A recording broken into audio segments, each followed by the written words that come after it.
The Wisconsin Badgers pull off their biggest victory of the season, 87-56 here at the Kohl Center over Appalachian State. It was a dominant one, really. After a slow start at the beginning, Wisconsin went down 17-8.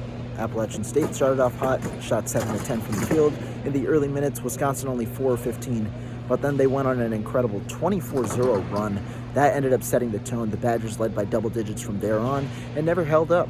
They end up scoring 87 points, the most they've had this season. A couple of 80-point games now in the first three. Let's break it down.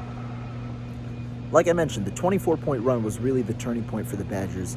It's a part of their offense and also a part of their defense. Offensively, when you're able to score, shoot 6 of 9 from the field, the 3 misses all coming on one possession. You essentially scored on 7 of 8 possessions to get 24 straight points, or how many ever it was ultimately. It was a strong start from the Badgers overall, and defensively, they got 15 straight stops. 15 stops on, stops on 15 straight possessions. That's a stretch that you really wanted to see from this Badgers team. When it comes to their slow starts, it's been a part about their offense, but also just because their defense has been slow, be it ball screens being late on rotations and things like that.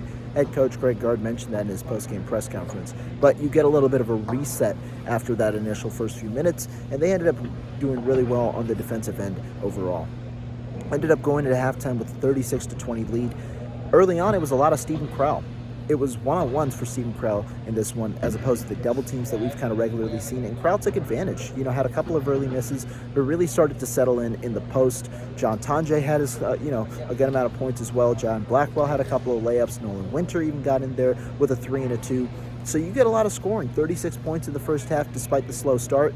And then in the second half, it was really just the Jets were on. The Badgers scored 51 points, their most in a half this season. Max Klesmit really got going, scored 12 points in the second half. A lot of aggressiveness there. Didn't hit his threes as much, but was aggressive going to the paint. Got a couple of floaters, worked really well off the ball screens, and also got to the free throw line for 4 makes. Xavier Amos, he had a nice spell off the bench, 10 points in the second half, hit a pair of threes, got to the free throw line and hit a couple of free throws. But really, it was just an overall productive performance from the depth to the starters. And this one was one that was needed from Wisconsin. You wanted to see them really put the finishing touch together, put on a blowout performance like this one. Predicted them to cover the spread, and they did so easily with a 31-point victory. The reason why this one's important? Well, next up is the Arizona Wildcats, a top 10 team in the nation. They come to the Kohl Center next Friday and the Badgers are going to be looking to make an upset. That's going to be a big game here. Obviously, the crowd's going to be pretty intense, but they're 3-0 to start the year. A really productive win here. A lot of good things happen, and we'll see you guys next Friday.